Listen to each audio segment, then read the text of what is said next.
Assalamualaikum warahmatullahi wabarakatuh. Alhamdulillahirabbil alamin. Wabihi nasta'inu ala umuri dunya waddin. Wassalatu wassalamu ala asrafil mursalin wala alihi washabbihi ajma'in, amma ba'd. Segala puji bagi Tuhan semesta alam. Kepadanya kami memohon pertolongan dalam urusan dunia dan agama. Salawat dan salam atas Nabi dan Rasul yang paling mulia, dan atas keluarganya beserta para sahabatnya. Yang terhormat Bapak Dr. Sirajuddin SPD MPD selaku dosen pengampuh mata kuliah perkembangan peserta didik, dan teman-teman yang saya banggakan. Puji syukur marilah kita panjatkan kepada Allah Subhanahu wa taala, dan sholawat serta salam semoga tetap tercurahkan pada Rasulullah Muhammad sallallahu alaihi wasallam. Hari ini kami akan berdiskusi tentang karakteristik dan perkembangan individu. Saya atas nama Ismail Irwan Saputra selaku moderator akan membimbing jalannya diskusi ini. Selanjutnya, saya akan memperkenalkan anggota kelompok 3, yaitu pertama Husnul Khotimah, Reski Amalia Putri, Sahriani Silva, dan Masita. Rangkaian acara yang akan kita lewati pada diskusi ini antara lain pembukaan, penyajian materi, dan penutup. Pembukaan dan penyajian materi. Acara yang pertama yaitu pembukaan. Marilah kita bersama-sama mengucapkan basmalah. Kita memasuki acara selanjutnya yaitu penyajian materi. Saya berikan kesempatan ke penyaji untuk menyampaikan hasil diskusi. Baik, terima kasih atas kesempatan yang telah diberikan oleh moderator. Saya atas nama Husnul Khotimah. Di sini saya sebagai pemateri pertama akan membahas materi tentang karakteristik dan perbedaan individu. Pengertian individu. Individu ialah unit terkecil pembentuk suatu masyarakat yang tidak bisa dibagi-bagi menjadi lebih kecil. Sederhananya, individu adalah satu organisme tunggal yang hidupnya berdiri sendiri dan bersifat bebas, sehingga sering digunakan sebagai sebutan orang atau seorang atau perorangan. Dalam Kamus Besar Bahasa Indonesia, individu adalah seorang atau satu pribadi beda dari yang lain yang organisme hidupnya berdiri sendiri. Secara fisiologis ia bersifat bebas.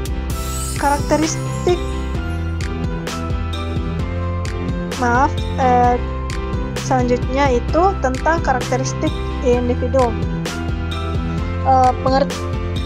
Karakteristik individu adalah ciri khas atau sifat khusus yang menjadi karakter seorang individu, bisa berupa sikap, kepribadian, watak, keyakinan, maupun nilai-nilai. Karakteristik individu ini mencakup sifat-sifat yang berupa kemampuan dan keterampilan, misalnya seperti latar belakang, keluarga, sosial, dan pengalaman, umur, bangsa, jenis kelamin, dan lainnya yang mencerminkan sifat demografi tertentu, serta karakteristik psikologis yang terdiri dari persepsi, sikap, kepribadian, belajar, dan motivasi. Mungkin itu yang dapat saya paparkan. Baik, terima kasih atas kesempatan yang diberikan oleh moderator. Perkenalkan, nama saya Reski Amalia Putri. Saya akan mengajukan pemaparan materi. Saya akan menjelaskan tentang perbedaan individu.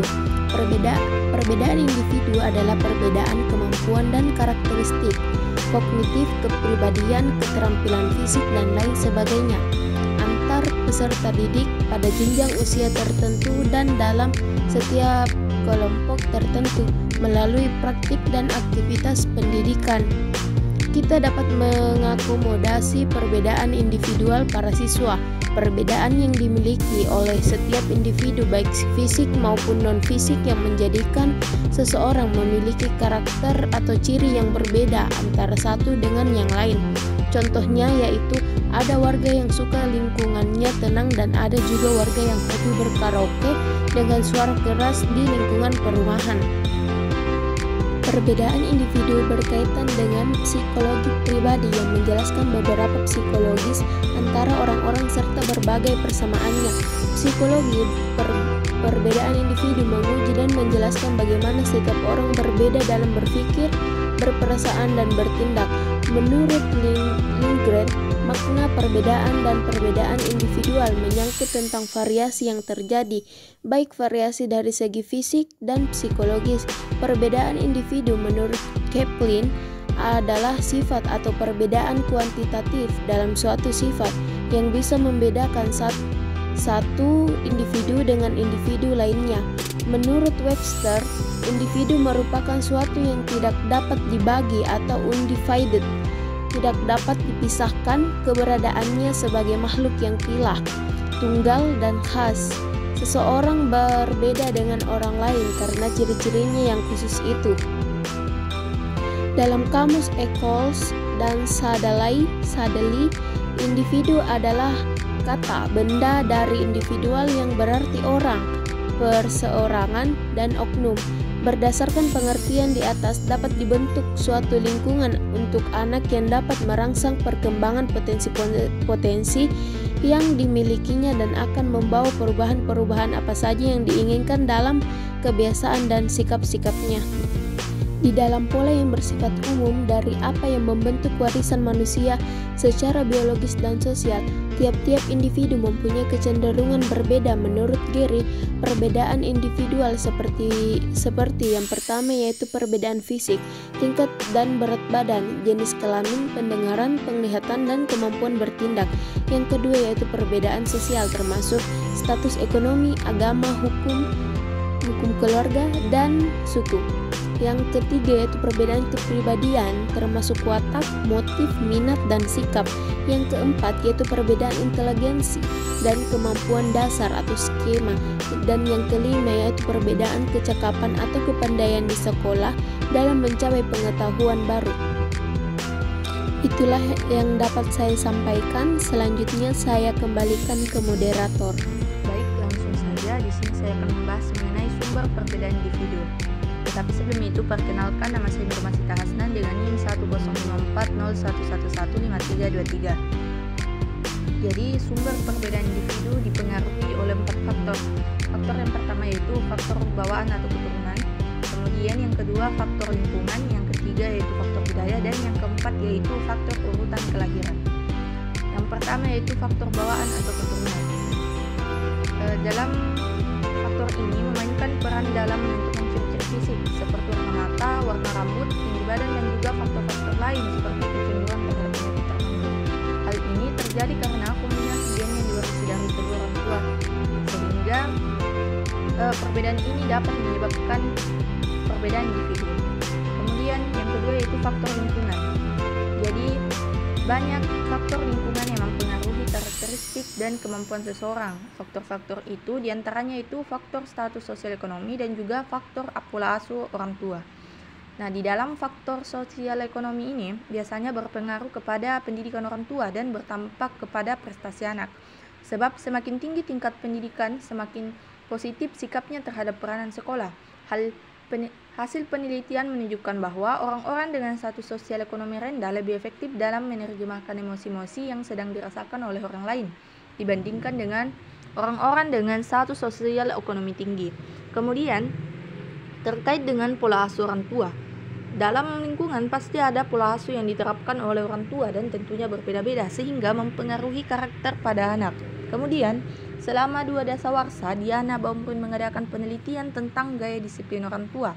Dia mengidentifikasikan 3 gaya disiplin tersebut, yaitu gaya otoritatif, gaya otoritarian, serta gaya permisif. Kemudian, Terkait dengan sumber perbedaan individu, yang ketiga adalah faktor budaya. Budaya itu adalah peraturan, harapan-harapan, sikap, keyakinan, dan nilai-nilai yang membimbing tingkah laku. Di dalam kelompok budaya itu ada yang lahir atas dasar kedaerahan, ada yang terbentuk karena alasan suku bangsa, agama, dan sebagainya. Dan setiap kelompok budaya mengajarkan pelajaran-pelajaran tertentu, misalnya tentang kehidupan. Dan oleh karena itu, budaya dapat menjadi sumber perbedaan individu. Kemudian yang terakhir, yaitu faktor urutan kelahiran. Urutan kelahiran anak pertama, kedua, dan yang terakhir itu tentu menjadi perbedaan individu. Karena dalam urutan kelahiran ini biasanya dikarenakan atas peranan atau pengalaman apa yang mereka kerjakan dari mereka kecil, sehingga menjadikan individu tumbuh dengan sumber perbedaan melalui faktor urutan kelahiran. Kemudian saya akan membahas mengenai bentuk-bentuk perbedaan individu dalam pembelajaran. Jadi bentuk perbedaan individu yang pertama yaitu perbedaan kognitif. Kognitif ini adalah kemampuan yang terkait dengan penguasaan sains dan teknologi, yang pada dasarnya keterampilan kognitif adalah hasil belajar. Dan seperti yang diketahui bahwa hasil belajar adalah kombinasi dari faktor bawaan dan pengaruh lingkungan. Yang kedua yaitu perbedaan kecakapan bahasa. Masing-masing individu mengekspresikan pemikirannya dalam bentuk kata-kata dan frase yang bermakna dengan cara yang sangat berbeda, sehingga hal ini dapat menjadi bentuk-bentuk perbedaan individu dalam konteks pembelajaran. Kemudian yang ketiga yaitu perbedaan kecakapan motorik. Nah, kemampuan ini guna untuk mengkoordinasikan kerja saraf motorik oleh saraf pusat untuk melakukan aktivitas. Kegiatan yang dilakukan oleh masing-masing motorik individu tentu berbeda, sehingga kecakapan motorik ini dapat menjadi pembeda bagi individu khususnya dalam pembelajaran. Kemudian yang keempat yaitu perbedaan latar belakang. Faktor ini biasanya terjadi karena perbedaan sikap anggota keluarga di rumah dan juga lingkungan sekitarnya. Kemudian yang kelima yaitu perbedaan bakat. Setiap individu pasti memiliki bakat yang tentunya berbeda-beda. Bakat ini adalah kemampuan khusus yang dikenakan sejak lahir yang dapat berkembang dengan baik pada stimulus yang tepat. Hal ini dapat menjadi pembeda individu di dalam pembelajaran. Kemudian yang terakhir yaitu terkait dengan perbedaan kesiapan belajar. Anak-anak yang umumnya memiliki usia yang sama tetapi ditempatkan di kelas yang berbeda tentu memiliki kemampuan belajar yang berbeda, karena kesiapan belajar mereka itu dapat menjadi pembeda meskipun usia mereka sama. Hal inilah yang dapat menjadi bentuk perbedaan individu di dalam pembelajaran. Mungkin hanya ini yang dapat saya paparkan. Saya ucapkan terima kasih. Terima kasih atas kesempatan yang diberikan. Baik, saya akan melanjutkan materi yaitu faktor-faktor yang mempengaruhi pertumbuhan dan perkembangan individu. Faktor yang mempengaruhi pertumbuhan dan perkembangan manusia sudah melekat sejak dilahirkan. Pertumbuhan dan perkembangan sendiri hadir seiring sejalan dalam kehidupan manusia. Jika pertumbuhan mengacu pada fisik, maka perkembangan lebih merujuk pada sisi pikiran manusia. Pertumbuhan umumnya mengacu pada perubahan fisik seperti tinggi badan, berat badan, dan ukuran. Sementara itu, perkembangan lebih memandang secara kualitas seseorang, terutama mengenai kedewasaan. Keduanya saling memberikan kontribusi dan tidak bisa dipisahkan pada kehidupan seseorang. Aspek-aspek yang mempengaruhi pertumbuhan dan perkembangan yaitu A. Pertumbuhan fisik. Pertumbuhan manusia yang merupakan perubahan fisik yaitu menjadi lebih besar dan menjadi lebih panjang, yang prosesnya itu terjadi dari sebelum kita lahir sampai kita dewasa. B. Intelektual. Intelek atau juga daya pikir berkembang sejalan dengan masa pertumbuhan saraf dan otak kita. Jadi, kemampuan intelektual atau kemampuan berpikir itu dipengaruhi oleh kematangan otak yang mampu menunjukkan fungsinya dengan baik. C. Emosi. Emosi yaitu suatu keadaan yang kompleks yang berupa perasaan atau pikiran yang ditandai oleh perubahan biologis yang muncul dari perilaku seseorang. Ada 4 manusia dasar pada manusia. Ada 4 emosi dasar pada manusia, yaitu senang, marah, takut, dan sedih. D. Sosial. Dalam kehidupan, setiap manusia memerlukan lingkungan dan manusia juga memerlukan manusia lainnya. Karena manusia tidak dapat hidup sendiri, melainkan bantuan dari orang lain. Dan pada akhirnya, manusia mengenal kehidupan bersama. bermasyarakat atau berkehidupan sosial. Bahasa. Salah satu fungsi bahasa yaitu sebagai alat komunikasi. Bahasa sebagai alat komunikasi dapat diartikan sebagai tanda gerak dan suara untuk menyampaikan isi pikiran kepada orang lain. Bakat khusus. Bakat merupakan kemampuan tertentu atau khusus yang dimiliki oleh seseorang sejak lahir, yang hanya dengan rangsangan atau sedikit latihan kemampuan atau bakat yang seseorang itu miliki dapat berkembang dengan baik. Dan terakhir, sikap, nilai, dan moral. Sikap adalah kecenderungan untuk menerima atau menolak sesuatu berdasarkan pengalaman dan norma yang dimilikinya. Nilai adalah suatu tantangan yang dijadikan panduan oleh seseorang untuk menimbang dan memilih alternatif keputusan dalam situasi sosial tertentu. Nilai digolongkan dalam 6 jenis, yaitu nilai agama, nilai teori atau nilai keilmuan, nilai sosial, nilai ekonomi, nilai seni, nilai politik, atau nilai kuasa. Dan sedangkan moral adalah segala sesuatu yang sesuai dengan ide-ide yang umum diterima atau tentang tindakan manusia mana yang baik dan wajar. Moral juga berasal dari bahasa Latin yaitu mores, yang artinya tata cara dalam kehidupan, adat istiadat atau kebiasaan. Moral juga merupakan standar baik buruk yang ditentukan bagi individu sebagai anggota kelompok sosial. Sekian dan terima kasih. Saya kembalikan ke moderator. Demikian presentasi kelompok kami. Sebagai moderator, saya meminta maaf atas kekurangan. Wassalamualaikum warahmatullahi wabarakatuh.